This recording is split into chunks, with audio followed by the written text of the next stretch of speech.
outlet teacher dito. Oh, oh, oh, oh, oh. Multimeter tayo. Test that part. Ayos na. Let's go! Magandang araw sa ating lahat. Ito may i-share ako sa inyo tungkol dito sa ikatlo na CCTV power supply na pinapa-repair sa atin.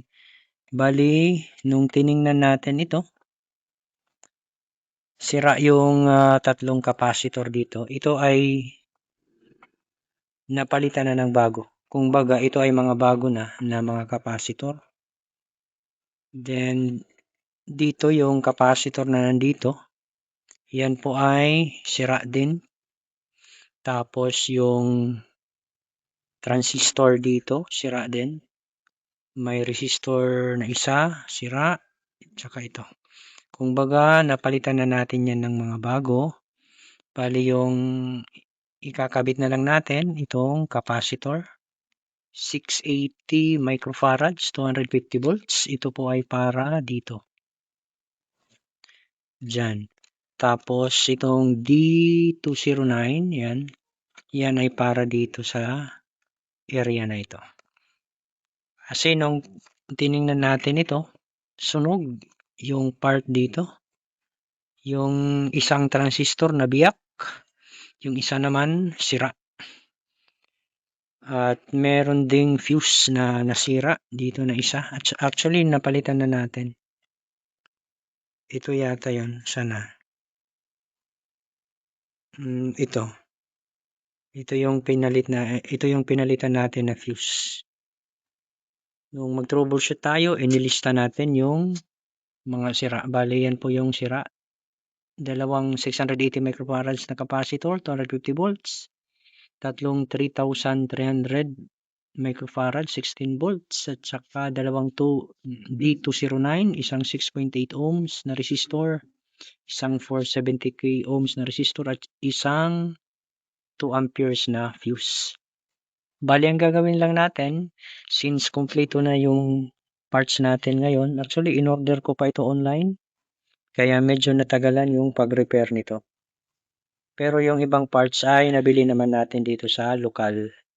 So, ang gagawin natin, ikakabit lang natin ito dito sa power supply, tapos i-testing natin. Update tayo sa ating ginagawa dito na power supply na para sa CCTV camera. Actually, nung tinesting natin ito, hindi ito gumana. Tapos, dinouble check natin. Open yung R20, itong 0.47 ohms. Tapos, nakita din natin yung R8. Yung R8 ay medyo malapit na siyang masira. Yan ay 470 malabo. 470 kilo ohms. Yan. Tapos itong ano na ito, itong R9, ito din ay 0.47 ohms.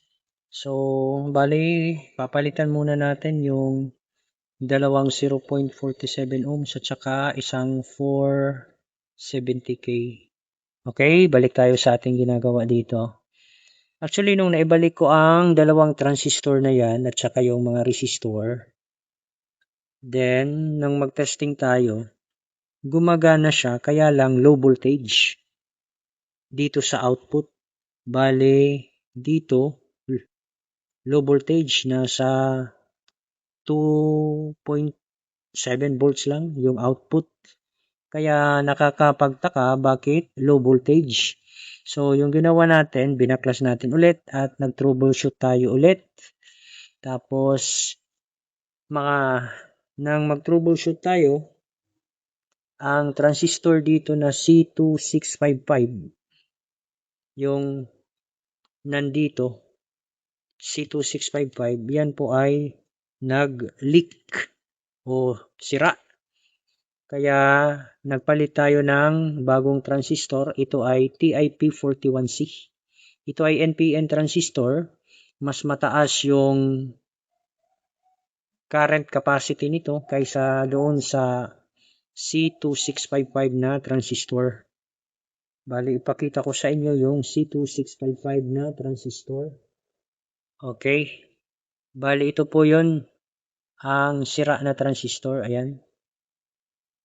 C2655, yan po yung sira na transistor. Ito po ay leak. Leak yung base to collector at saka base to emitter. Saka meron din leak yung collector to emitter. Kaya low voltage yung nilalabas dito na output. So, nung nagpalit tayo ng transistor, bali yung pinalit natin, TIP41C, ayun na, ayos na, gumana na. So, pakita ko sa inyo yung voltage output nito after na natin mapalitan ang transistor na yon. Okay. Ayan po ay naka-plug in na. Tapos, yan ang ating multimeter. Ayan. Nakaset po yan sa 20 volts. Tapos, ang gagawin natin dito, bali, measure natin ang output dito. Ilagay natin ang negative sa negative. ang black test rod sa negative. Yung red test rod sa positive. Ayan. Tapos, ito turn on ko yung circuit at tingnan natin kung gagana. Ayan, umilaw na yung LED. Tapos, meron ng voltage output na sa 14.95 volts. So, ibig sabihin, naayos na natin ang circuit. So, sunod na gagawin natin dito, ibabalik natin ito sa casing. Andun yung casing yun. Balik natin sa casing, tapos i-reconnect yung wires. Tapos, i-testing natin isa-isa yung output. Ito na, na-reassemble na natin itong power supply at i-testing natin. Tapos, gamit tayo ng digital multimeter. So, gagamitin ko yung bagong bili na multimeter. Set natin dito sa voltage measurement. Yan ay naka-AC. Pindutin natin ang select. Yan, naka-DC. Auto. So, ito-turn on ko ito. Tapos, sukatin natin kung merong voltage na masusukat dito sa mga output. Okay. Ito po yun.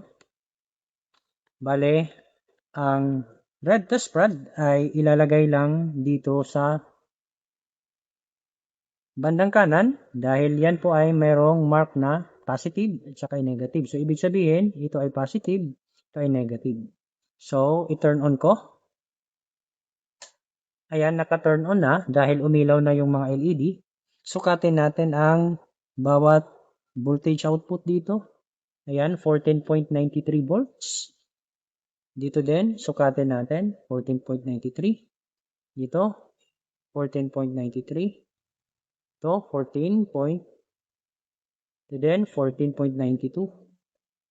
So, kailangan sukatin natin bawat isa para sure tayo na yan ay magkakaparehas yung output. Magkaroon man ng difference, pero konti lang. So, kung mapapansin ninyo, lahat po yan ay nasa range ng 14.92, 14.93 volts. So, ang ibig lang sabihin nito, ito po ay okay na at pwede na itong magamit. Ayan. So, lahat po ng output ay merong voltage na nasusukat. Ganun dito. Okay, last two. Ayan, 14.92. So, bali, okay na itong power supply ng CCTV. Yan po ay na-repair natin sa pamamagitan ng pagpalit ng mga sira na electronic parts. Hanggang dito na lang itong ating video tutorial. Sana po ay meron kayong natutunan. Kung nagustuhan nyo itong video, paki-like at share. Kung hindi ka pa nakapag-subscribe, maaari po lamang kayo mag-subscribe sa aking channel at paki-click na rin yung notification bell para updated ka sa mga bagong upload na videos. Hanggang sa muli, maraming salamat po.